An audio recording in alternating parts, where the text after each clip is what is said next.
براحتك. أنا أقول لك وحدة أي مكون ليست في صالح الوطن. وحدة أي طبقة سياسية ليست في صالح الوطن. أنا أيضا الجمهور يقولوا لي بصلاح الدين ليش الجمهور أنتم بتتوحدون؟ وقبل أيام كنت في اجتماع في أربيل مع قرايبي، يا أخي توحدوا، قلت لهم شوفوا والله إذا توحدنا واتفقنا عليكم إلا نهجم بيوتكم. راح نتفق على البوق وعلى الفساد وعلى تقاسم المناصب.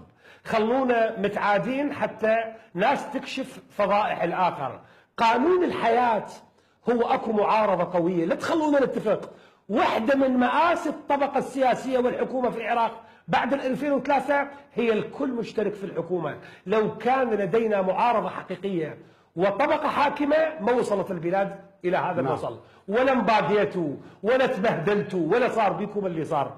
فلذلك لا تطلبوا منا ابدا ان نتوحد، لان الوحده تعني الاتفاق على تقاسم الكعكه وتصيرون انتم. خلونا نتنافس في خدمتكم، خلونا نتنافس على ارضاء